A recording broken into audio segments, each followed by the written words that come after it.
आइए, आपको स्वागत है नेक्स्ट लेक्चर में। ठीक है, आज हम लोग शुरू करेंगे नया टॉपिक इसी चैप्टर के अंदर, कंडीशन फॉर सॉल्वेबिलिटी और कंसिस्टेंसी।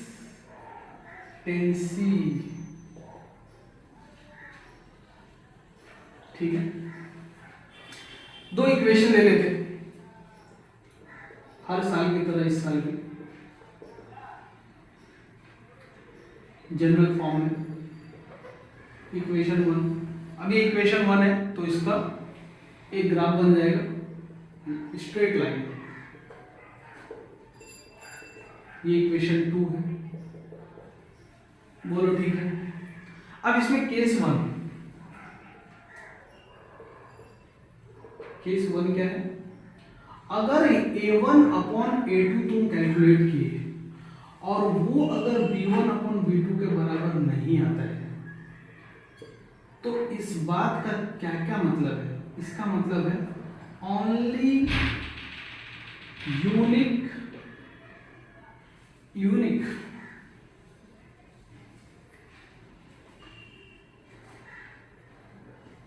यूनिक सॉल्यूशन एग्जिस्ट, एक ही सॉल्यूशन एग्जिस्ट करेगा। ठीक है, और इस बात का दूसरा मतलब क्या है? Graphically the lines will intersect exactly at one point। दिख रहा है? दिख रहा है भाई? हाँ दिख रहा है। Exactly at one point. ठीक है, मतलब अगर तुम इसका ग्राफ बनाए तो इसका ग्राफ कुछ इस प्रकार से देखेगा, तुम एक पॉइंट पे कट करता हुआ यहां बनाते हैं ऐसा, किसी एक पॉइंट पे कट करेगा। ठीक है, दूसरा केस लेते हैं, केस टू। मान लीजिए a1 upon a2 equal to b1 upon b2 बराबर है। अब जो बाकी का दो केस है उसमें c1 c2 भी खेलेगा और c1 c2 बराबर नहीं है। ये जो कंडीशन लिखे हैं ना, इन सब का प्रूफ एग्जिस्ट करता है बट उसकी जरूरत है नहीं, बस तुम ये कंडीशन याद रख ले, तुम्हारा काम बेड़ा पार हो जाएगा। अब इसमें क्या है? नो सॉल्यूशन,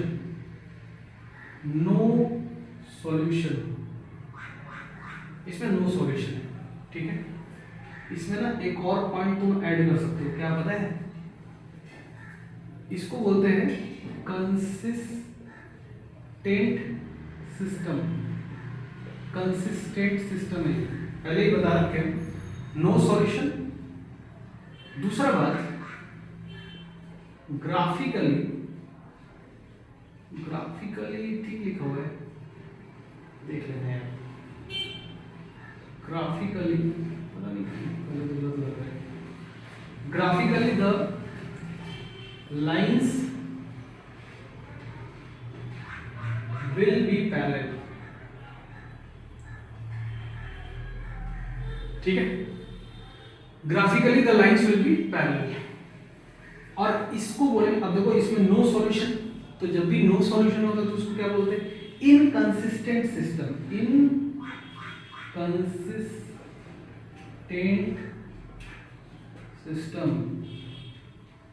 ठीक है, case three,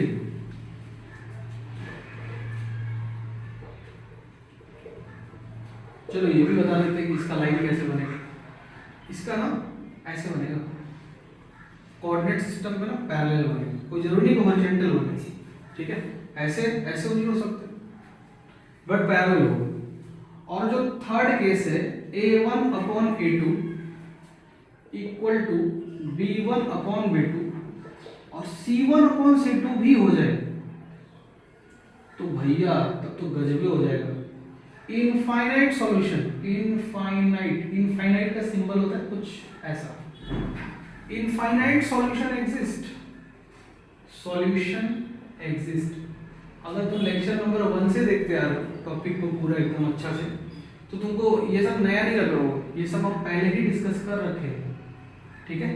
infinite solution exist होगा और ग्राफिकली क्या होगा, graphically the lines will be coincident. और इसका ग्राफ कैसे बनेगा, मतलब एक लाइन और दूसरा लाइन इसी के ऊपर एकदम ओवरलैपिंग करता हुआ, ठीक है। दिख नहीं रहा है क्या, दिख रहा है यार, ठीक है। और क्या बोल सकते हैं, इस सिस्टम को क्या बोलेंगे, कंसिस्टेंट सिस्टम है ये।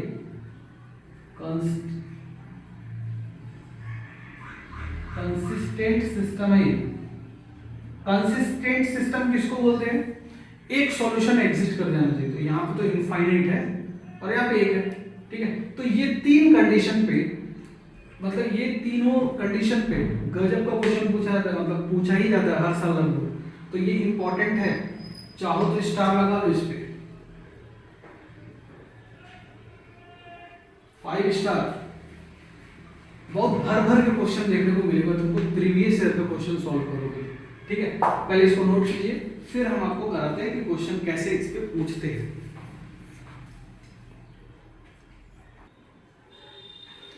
आइए अब करते हैं क्वेश्चन।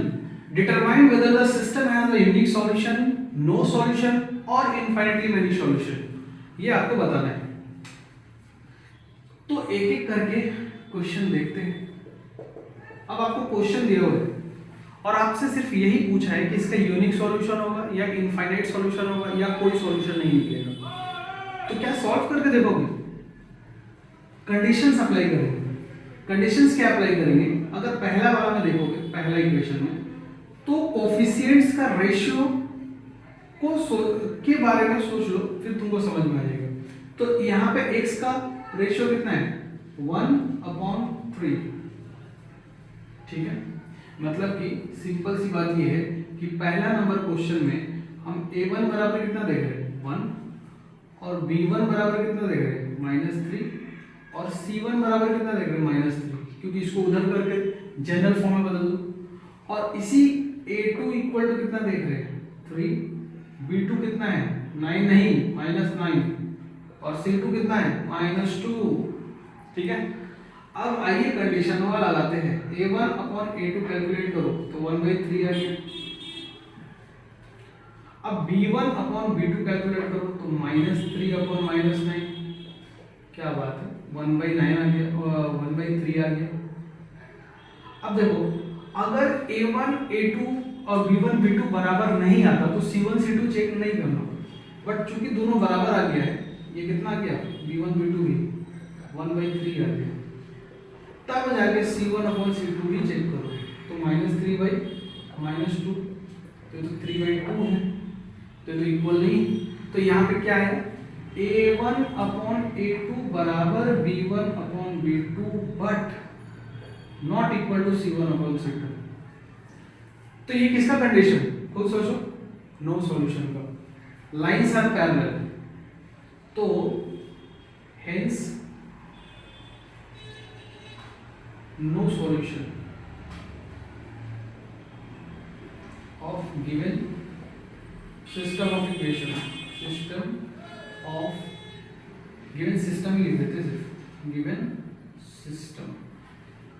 पहला क्वेश्चन का। दूसरा क्वेश्चन, ये जो हम इतना इज्जत से लिख के दिखाया ना, अब दूसरा क्वेश्चन में इतना नहीं लिखा रहे, मतलब इतना लिख के नहीं दिखा रहे तुमको।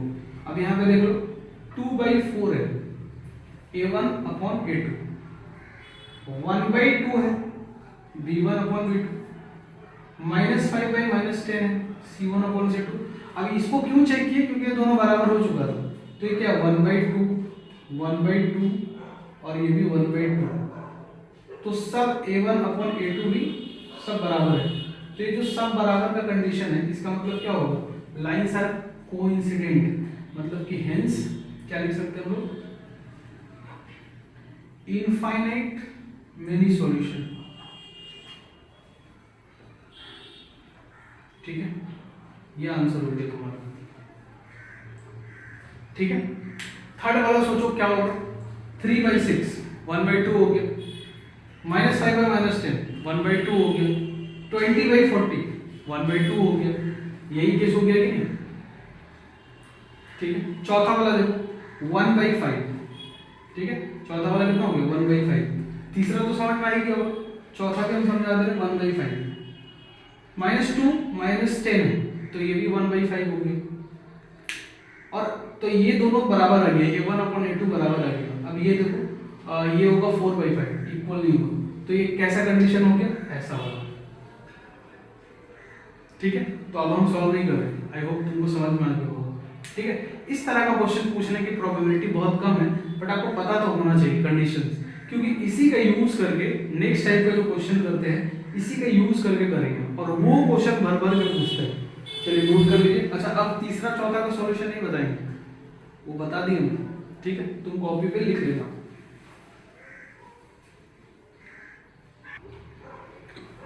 अब एक और क्वेश्चन लिखते हैं।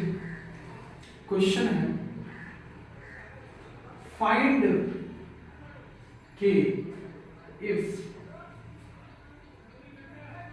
System of equation has unique solution. के का वैल्यू निकालना है अगर सिस्टम ऑफ इक्वेशन में यूनिक सॉल्यूशन हो। अब इक्वेशन लिख लेते हैं, 4x + ky 4x + ky + 8 = 0 और 2x + 2y + 2 = 0। मान लो ये क्वेश्चन, ठीक है, और आपको के निकालने के लिए बुलाएगा, तो कैसे निकालोगे? तो तुम सोचो दिया क्या है। ठीक है, अब कई लोग सॉल्व करने लगेंगे, इसको सॉल्व नहीं करना है, तुम सिर्फ सॉल्व करो तो होगा नहीं, तुमको के निकालना है ना। तो के निकालने के लिए कोई कंडीशन दे रखा है यूनिक सॉल्यूशन। जैसे ही यूनिक सॉल्यूशन सुनते हो तो तुमको ये याद आ जाना चाहिए, A1/A2 not equal to B1/B2। ये जो यूनिक सॉल्यूशन बोल रखा है ना लैंग्वेज में, मैथमेटिकली वो ये वाला इक्वेशन दे रखा है। ठीक है, तो इसका मतलब 4/2 A1/A2 not equal to k/2, तो 2 से 2 कैंसिल, इसका मतलब k नॉट इक्वल टू 4, ये इसका आंसर है। अब तुम सोचोगे कि क्वेश्चन में बोला फाइंड के if system of equation has unique solution, तो के का वैल्यू बताने के लिए बोल रहे हैं, और हम बता रहे हैं कि के का वैल्यू क्या नहीं होगा। इसका मतलब ये है कि के का वैल्यू 4 नहीं होगा, मतलब 4 के अलावा कुछ भी हो सकता है। तो इसको लिखने का तरीका क्या होगा, इसको लिखने का तरीका therefore k belongs to r। r जो सिंबल है ना रियल नंबर के लिए, ठीक है, k belongs to r मतलब कुछ भी हो जाएगा चलेगा, एक्सेप्ट, तो उस एक्सेप्ट को हटा दोगे, माइनस कर रहे हैं, और ऐसे करली ब्रैकेट के अंदर लिख दोगे 4। ठीक है, और चाहो तो लैंग्वेज में भी लिख सकते हो। कैसे?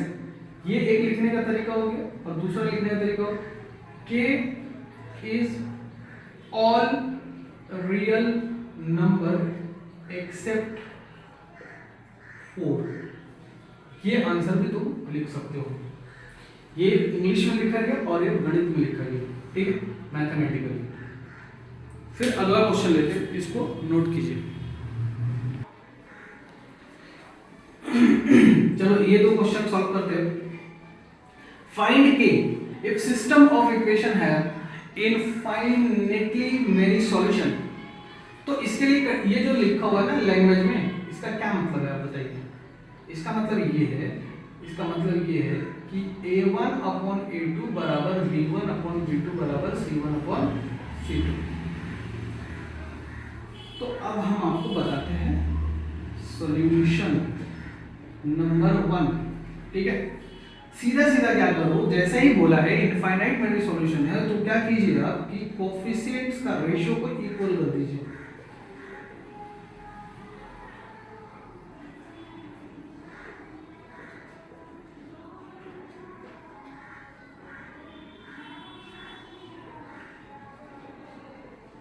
के निकालना है, कहीं से भी निकाल लीजिए। ठीक है, कहीं से भी निकाल लीजिए। इसको इसको इक्वल करके भी निकाल सकते हो, इसको इसको इक्वल करके भी निकाल सकते हो। चलो पहले इससे निकालते हैं। तो इन दोनों को लेके सॉल्व कर रहे हैं के, तो 2/k तुम ना कैसे सॉल्व करोगे ये बता दो। Taking 2/k + 2 = 3/2k + 1। ठीक है, अब क्रॉस मल्टीप्लाई करने आता ही होगा, तो क्रॉस मल्टीप्लाई कर लीजिए ऐसे। 4k + 2, ठीक है, 3k + 6। अब इस वाले को उधर ले लो तो k हो जाएगा, 4k में से सब्ट्रैक्ट हो जाएगा, 2 को इधर ले लो 4 हो जाएगा, तो k का वैल्यू 4 आ गया कि नहीं। एंड अब इन दोनों को सॉल्व करो। 3/2k + 1 = 2/2k - 1। तो ये 2 को काट दो, क्रॉस मल्टीप्लाई कीजिए। 3k - 3 =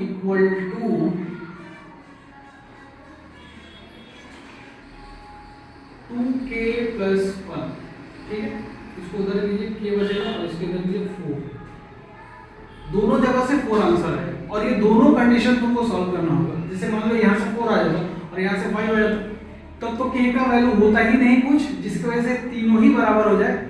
लेकिन यहाँ से 4 आया, यहाँ से 4 आया, तो यहाँ पर k का वैल्यू मिल जाएगा। ठीक है, नो सॉल्यूशन नहीं होगा। मतलब ऐसा भी हो सकता था कि अगर यहाँ से 3 आता, यहाँ से 4 आता, तो तुम क्या बोलते कि k का दुनिया में कोई भी ऐसा वैल्यू नहीं है जिसकी वजह से ये सिस्टम ऑफ इक्वेशन के पास इनफाइनाइट मैनी सॉल्यूशन हो जाए। लेकिन अभी ऐसा नहीं हुआ है, अभी 4 यहाँ भी है और यहाँ भी 4 है, तो इसका मतलब वो सॉल्यूशन एग्जिस्ट करता है। तो यहाँ लिखोगे हेंस k = 4। ठीक है बाबू, नोट कीजिए।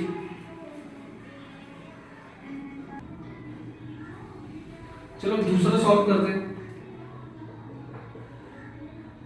दूसरा के लिए देखो, 2/k - 1 लिखोगे, 3/k + 2 लिखोगे और 1/3 लिखोगे। लिख दिए। यहाँ तो अब इन दोनों को बराबर करो और इन दोनों को बराबर करो और फिर निकालो। तो टेकिंग 2/k - 1 = 3/3 इन दोनों को ले लो, इसको और इसको, 1/3। कोई भी दो सॉल्व करो। k - 1 = 6, क्रॉस मल्टीप्लाई किए तो k का वैल्यू यहाँ से तो 7 आ रहा है, यहाँ से तो 7 आ रहा है। अब इन दोनों को सॉल्व करके देखो, तो सीधा क्रॉस मल्टीप्लाई कर दे तो तुमको दिख गया k + 2 = 3 दोनों 3 3 9, k = 9 - 2, therefore k = 7। दोनों जगह से 7 आया, हेंस k एग्जिस्ट करता है और वो k कितना है, 7 है। I hope clear.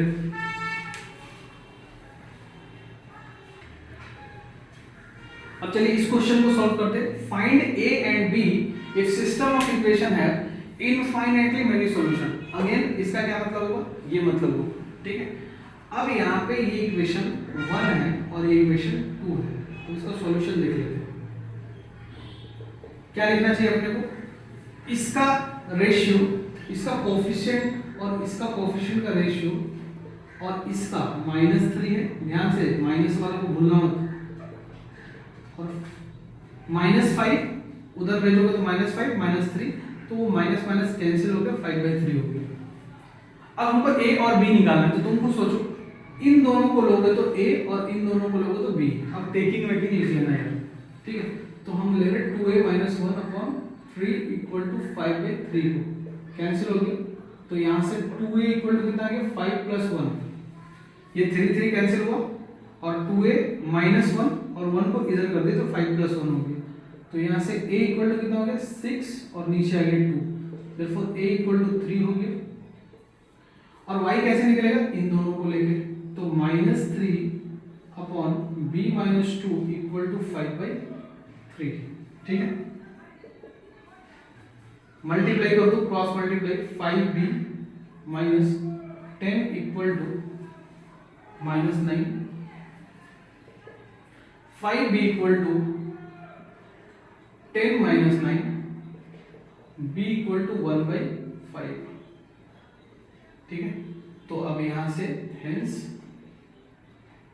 a equal to 3 and b equal to 1/5, ये जो तुम्हारा है ये आंसर है।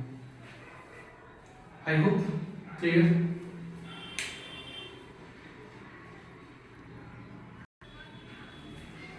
चलो आज वीडियो बहुत बड़ा नहीं कर रहे, इतना ही पे खत्म करते हैं, ठीक है। तो इस तरह से आपका जो लीनियर इक्वेशन इन 2 वेरिएबल्स है लगभग समाप्त हो चुका है।